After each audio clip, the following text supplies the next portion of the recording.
ಎಲ್ಲ ration card ಇದ್ದವರಿಗೆ ನಾಳೆಯಿಂದ ಹೊಸ ನಿಯಮ ಜಾರಿಗೆ ಬರಬಹುದು. ಮತ್ತೆ ಇನ್ನೊಂದು ಹೊಸ ಗುಡ್ ನ್ಯೂಸ್ ಕೂಡ ಬಂದಿದೆ. ಮತ್ತೆ ಗೃಹಲಕ್ಷ್ಮಿ ಯೋಜನೆ 2,000 ರೂಪಾಯಿ ಬಗ್ಗೆ ಬಂದಿರೋ ಮಾಹಿತಿ, ಕಂತಿನ ಹಣ ಯಾವಾಗ ಬಿಡುಗಡೆ ಆಗುತ್ತೆ, ಮತ್ತೆ ಈ ಒಂದು ಜಿಲ್ಲೆಗಳಲ್ಲಿ ಭಾರಿ ಮಳೆ ಆಗಲಿದೆ 3 ದಿನದವರೆಗೂ.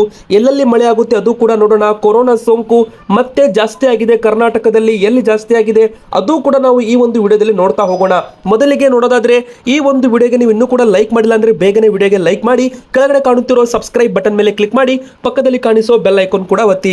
ಮೊದಲಿಗೆ ಹೊಸ ನಿಯಮ ಏನಪ್ಪಾ ಅಂದ್ರೆ, ಸರ್ಕಾರದ ಒಂದು ಯೋಜನೆಯಾದ ಅನ್ನಭಾಗ್ಯ ಅಕ್ಕಿಯನ್ನ ಕಾಳಸಂತೆಯಲ್ಲಿ ಮಾರ್ಕೆಟ್ ಅಲ್ಲಿ ಏನಾದರೂ ಆ ಒಂದು ಅನ್ನಭಾಗ್ಯ ಯೋಜನೆ ಅಕ್ಕಿ ಮಾರಾಟ ಮಾಡಿದರೆ ಅವರ ವಿರುದ್ಧ ಕಠಿಣ ಕ್ರಮ ತೆಗೆದುಕೊಳ್ಳುವ ಸಂಬಂಧಪಟ್ಟ ಅಧಿಕಾರಿಗಳಿಗೆ ಈಗಾಗಲೇ ಒಂದು ಜವಾಬ್ದಾರಿಯನ್ನು ಹೊಲಿಸಲಾಗಿದೆ.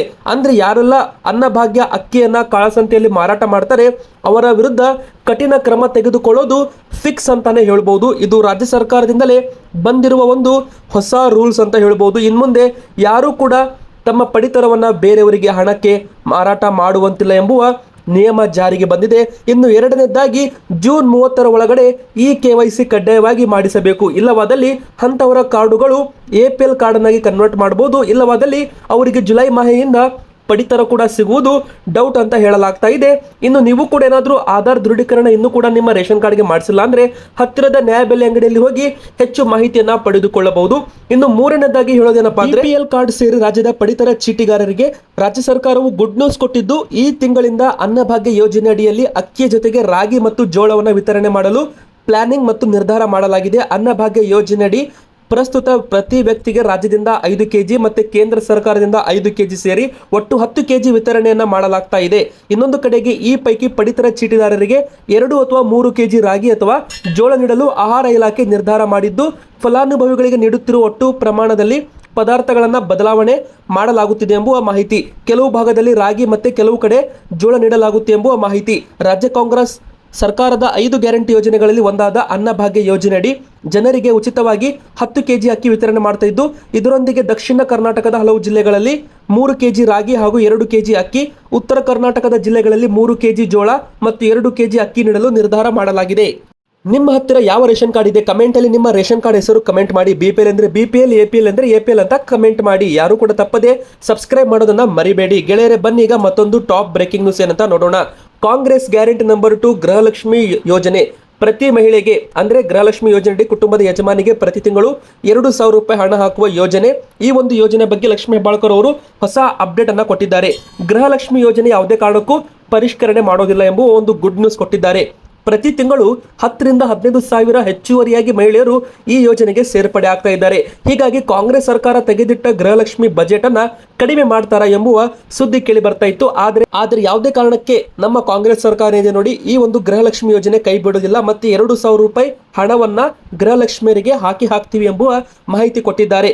ಇನ್ನು ಕೇಂದ್ರ ಸರ್ಕಾರದ ನಿಯಮದಿಂದಲೇ ಗೃಹಲಕ್ಷ್ಮಿ ಹಣ ಲೇಟ್ ಆಗಿ ತಲುಪುತ್ತಿದೆ ಎಂಬುವ ಮಾಹಿತಿ ಲಕ್ಷ್ಮೀ ಹೆಬ್ಬಾಳ್ಕರ್ ಸಚಿವೆಯವರು ಒಂದು ಮಾಹಿತಿ ಕೊಟ್ಟಿದ್ದಾರೆ. ಹೌದು ಗೆಳೆಯರೆ, ಪ್ರತಿ ತಿಂಗಳು ಗೃಹಲಕ್ಷ್ಮಿ ಯೋಜನೆ ಟೈಮ್ ಟು ಟೈಮ್ ಅಕೌಂಟ್ಗೆ ಕ್ರೆಡಿಟ್ ಆಗ್ತಾ ಇಲ್ಲ ಎಂಬುದು ಎಲ್ಲಾ ಕರ್ನಾಟಕದ ಜನತೆಯಲ್ಲಿ ಈ ಒಂದು ಸುದ್ದಿ ಕೇಳಿ ಬಂದಿತ್ತು. ನಿಮಗೂ ಕೂಡ ಗೊತ್ತೇ ಇದೆ. ಇದರ ಬಗ್ಗೆ ಸಚಿವೆ ಲಕ್ಷ್ಮೀ ಹೆಬ್ಬಾಳ್ಕರ್ ಅವರು ಒಂದು ಸ್ಪಷ್ಟನೆ ಮಾಹಿತಿ ಕೊಟ್ಟಿದ್ದಾರೆ. ಈ ಬಾರಿ ಕೇಂದ್ರ ಸರ್ಕಾರದ ನಿಯಮದಿಂದಾಗಿ ಈ ಒಂದು 2,000 ರೂಪಾಯಿ ಹಣ ಏನಿದೆ ನೋಡಿ, ಅದು ಲೇಟ್ ಆಗಿ ತಲುಪುತ್ತಿದೆ ಎಂಬುವ ಮಾಹಿತಿ ಕೊಟ್ಟಿದ್ದಾರೆ. ಪ್ರತಿ ತಿಂಗಳು ಹಣಕಾಸು ಇಲಾಖೆ ಹಣ ಬಿಡುಗಡೆ ಆಗ್ತಾ ಇದೆ. ಆದರೆ ಈ ಒಂದು ಹಣ ತಾಲೂಕು ಮತ್ತು ಜಿಲ್ಲಾ ಪಂಚಾಯತಿಗೆ ಸುತ್ತಾಡಿ ಬಿಡುಗಡೆ ಆಗಬೇಕಾಗಿದೆ. ಇದು ಕೇಂದ್ರ ಸರ್ಕಾರದ ನಿಯಮ ಆಗಿದೆ. ಹೀಗಾಗಿ 1 ವಾರ 2 ವಾರ ತಡೆ ಆಗಬಹುದು ಅಷ್ಟೇ, ಬಾಕಿ ಹಣ ಬಿಡುಗಡೆ ಮಾಡ್ತೀವಿ ಎಂಬುವ ಮಾಹಿತಿ ಸಚಿವೆ ಲಕ್ಷ್ಮೀ ಹೆಬ್ಬಾಳ್ಕರ್ ಅವರು ಕೊಟ್ಟಿರುವಂಥದ್ದು. ಮತ್ತೆ ಈ ಒಂದು ಕಂತಿನ ಹಣವನ್ನು ಕೂಡ 20ನೇ ಕಂತಿನ ಹಣವನ್ನು ಕೂಡ ಮೇ ತಿಂಗಳವರೆಗೂ ಹಣವನ್ನು ಈಗಾಗಲೇ ಸಕ್ಸಸ್ಫುಲ್ ಆಗಿ ಬಿಡುಗಡೆ ಮಾಡಿದ್ದೇವೆ ಎಂಬುವ ಒಂದು ಮಾಹಿತಿ ಕೂಡ ಸಚಿವೆ ಲಕ್ಷ್ಮೀ ಹೆಬ್ಬಾಳ್ಕರ್ ಅವರು ಕೊಟ್ಟಿರುವಂಥದ್ದು. ನಿಮಗೂ ಕೂಡ ಅಕೌಂಟಿಗೆ ಹಣ ಬಂದಿದ್ರೆ ಕಮೆಂಟ್ ಅಲ್ಲಿ ಎಸ್ ಅಂತ ಕಮೆಂಟ್ ಮಾಡಿ, ಇಲ್ಲ ಅಂದ್ರೆ ನೋ ಅಂತ ಕಮೆಂಟ್ ಮಾಡಿ. ಗೆಳೆಯರೆ ಬನ್ನಿ ಈಗ ಮತ್ತೊಂದು ಟಾಪ್ ಬ್ರೇಕಿಂಗ್ ನ್ಯೂಸ್ ಏನಂತ ನೋಡೋಣ. ಕರ್ನಾಟಕದಲ್ಲಿ ಮತ್ತೆ ಈ ಜಿಲ್ಲೆಗಳಲ್ಲಿ ಭಾರಿ ಮಳೆ ಆಗಿದೆ ಎಂಬುವ ಒಂದು ಮಾಹಿತಿ ಬಂದಿದೆ. ಊರಿನ ಹೆಸರನ್ನು ಕೂಡ ಹೇಳ್ತೀವಿ, ಕಿವಿ ಕೊಟ್ಟು ಕೇಳಿ. ಹೌದು, 6 ಜಿಲ್ಲೆಗಳಲ್ಲಿ ಭಾರಿ ಮಳೆ ಆಗಲಿದೆ ಎಂಬುವ ಮಾಹಿತಿ. ಉತ್ತರ ಒಳನಾಡಿನಲ್ಲಿ ಒಣ ಹವೆ ಮುಂದುವರಿಯುತ್ತೆ. ಕರಾವಳಿ ದಕ್ಷಿಣ ಒಳನಾಡಿನಲ್ಲಿ ಭಾರಿ ಮಳೆ ಆಗುತ್ತೆ ಮತ್ತು ಕೆಲವು ಕಡೆಗೆ ಸಾಧಾರಣ ಮಳೆ ಆಗುತ್ತೆ. ಮೊದಲಿಗೆ ಊರಿನ ಹೆಸರು ಹೇಳೋದಾದ್ರೆ ಉತ್ತರ ಕನ್ನಡ, ದಕ್ಷಿಣ ಕನ್ನಡ, ಉಡುಪಿ, ಚಿಕ್ಕಮಗಳೂರು, ಕೊಡಗು, ಶಿವಮೊಗ್ಗ ಜಿಲ್ಲೆಗಳಲ್ಲಿ ಧಾರಾಕಾರ ಮಳೆ ಆಗಲಿದೆ. ಈ 6 ಜಿಲ್ಲೆಗಳಲ್ಲಿ ಧಾರಾಕಾರ ಮಳೆ ಆಗಲಿದೆ ಎಂಬುವ ಮಾಹಿತಿ ಇರೋದ್ರಿಂದ ಯೆಲ್ಲೋ ಅಲರ್ಟ್ ಕೂಡ ಘೋಷಣೆ ಮಾಡಲಾಗಿದೆ ಜೂನ್ 24ರವರೆಗೂ. ಮತ್ತು ತುಮಕೂರು, ರಾಮನಗರ, ಮಂಡ್ಯ, ಮೈಸೂರು, ವಿಜಯನಗರ, ಹಾಸನ, ದಾವಣಗೆರೆ, ಚಿಕ್ಕಬಳ್ಳಾಪುರ, ಚಾಮರಾಜನಗರ, ಬೆಂಗಳೂರು ನಗರ, ಬೆಂಗಳೂರು ಗ್ರಾಮಾಂತರ ಜಿಲ್ಲೆಗಳಲ್ಲಿ ಸಾಧಾರಣ ಮಳೆಯಾಗುತ್ತೆ. ಇದು ಒಂದು ಗುಡ್ ನ್ಯೂಸ್ ಅಂತ ಹೇಳ್ಬೋದು. ಮತ್ತೆ ಯಾದಗಿರಿ, ಬೀದರ್, ವಿಜಯಪುರ, ರಾಯಚೂರು, ಕೊಪ್ಪಳ, ಕಲಬುರಗಿ ಜಿಲ್ಲೆಗಳಲ್ಲಿ ಒಣ ಹವೆ ಮುಂದುವರಿಯಲಿದೆ. ಇನ್ನು ಬೆಳಗಾವಿ, ಧಾರವಾಡ, ಹಾವೇರಿ, ಗದಗ ಜಿಲ್ಲೆಗಳಲ್ಲಿ ಸಣ್ಣ ಪ್ರಮಾಣದ ಮಳೆ ಮತ್ತು ಮೋಡ ಕವಿದ ವಾತಾವರಣ ಇರಲಿದೆ. ನಿಮ್ಮದು ಊರು ಯಾವುದು? ನಿಮ್ಮ ಊರಿನಲ್ಲಿ ಮಳೆ ಇದೆಯಾ? ಕಮೆಂಟ್ ಅಲ್ಲಿ ನಿಮ್ಮ ಊರಿನ ಹೆಸರನ್ನ ಕಮೆಂಟ್ ಮಾಡ್ತಾ ಮಳೆ ಇದೆಯೋ ಇಲ್ಲವೋ ಎಂಬುದನ್ನು ಕೂಡ ಕಮೆಂಟ್ ಮಾಡಿ. ಹಾಗೆ ವಿಡಿಯೋನ ಲೈಕ್ ಮಾಡಿಲ್ಲ ಅಂದ್ರೆ ವಿಡಿಯೋನ ಲೈಕ್ ಕೂಡ ಮಾಡ್ತಾ ಇರಿ. ಮತ್ತೆ ಗೆಳೆಯರಿ, ಇನ್ನೊಂದು ಶಾಕಿಂಗ್ ನ್ಯೂಸ್ ನಿಮಗೆ ಹೇಳಲೇಬೇಕು. ಕೊರೋನಾ ಸೋಂಕಿತರ ಸಂಖ್ಯೆ ಕಳೆದ 24 ಗಂಟೆಯಲ್ಲಿ 81 ಕೊರೋನಾ ಕೇಸ್ ಪಾಸಿಟಿವ್ ಅಂತ ಬಂದಿದೆ. ಆರೋಗ್ಯ ನೆಗ್ಲೆಕ್ಟ್ ಮಾಡಲೇಬೇಡಿ. ಹೌದು, ಕೊರೋನಾ ಸದ್ಯಕ್ಕೆ ಬಿಟ್ಟು ಹೋಗೋ ರೀತಿ ಕಾಣ್ತಾ ಇಲ್ಲ. ಪ್ರತಿದಿನ ಸೋಂಕಿತರ ಸಂಖ್ಯೆ ಜಾಸ್ತಿ ಆಗ್ತಾನೆ ಇದೆ. ಇದು ಕಳವಳ ಹೆಚ್ಚಿಸಿದೆ. ಆದರೆ ಈ ಒಂದು ಕೊರೋನಾ ಜೊತೆಗೆ ಡಿಸ್ಚಾರ್ಜ್ ಆಗೋ ಸೋಂಕಿತರು ಕೂಡ ಜಾಸ್ತಿ ಇದ್ದಾರೆ. ಅಂದರೆ ಗುಣಮುಖರಾಗಿ ಹೊರಗೆ ಬರುವ ಕೇಸ್ ಕೂಡ ಜಾಸ್ತಿ ಇದೆ. ಹೀಗಾಗಿ ಭಯಪಡುವ ಅಗತ್ಯವಿಲ್ಲ. ಮುಂಜಾಗೃತಾ ಕ್ರಮ ಇರಲಿ. 81 ಪ್ರಕರಣಗಳು ಪತ್ತೆಯಾಗಿರೋದ್ರಿಂದ 24 ಗಂಟೆಯಲ್ಲಿ ಸುಮಾರು 81 ಪ್ರಕರಣಗಳು ಪತ್ತೆಯಾಗಿದೆ. ಸ್ವಲ್ಪ ಚಿಂತೆ ಮಾಡೋ ವಿಚಾರವಾಗಿದ್ದು 78 ಜನರು ಸುಧಾರಿಸಿ ಡಿಸ್ಚಾರ್ಜ್ ಕೂಡ ಆಗಿ ಹೋಗಿದ್ದು ಸಂತೋಷದ ವಿಚಾರ ಅಂತ ಹೇಳ್ಬೋದು. ಒಟ್ಟು 280 ಕೊರೋನಾ ಪ್ರಕರಣಗಳು ರಾಜ್ಯದಲ್ಲಿ ವರದಿಯಾಗಿರುವಂಥದ್ದು ಅಂತ ಇಲ್ಲಿ ಹೇಳಲಾಗಿದೆ. ಗೆಳೆಯರೆ, ಕೊರೋನಾ ಸೋಂಕಿನ ಬಗ್ಗೆ ಮಾತ್ರ ಅಲ್ಲ, ಡೆಂಗಿ ಬಗ್ಗೆನೂ ಕೂಡ ಎಚ್ಚರ ವಹಿಸಿ. ಈಗ ಮಳೆಗಾಲ ಶುರುವಾಗಿರೋದ್ರಿಂದ ಮನೆಯ ಮುಂದಗಡೆ ಯಾವುದೇ ಕಾರಣಕ್ಕೂ ನೀರು ನಿಲ್ಲದಂತೆ ನೋಡಿಕೊಳ್ಳಿ.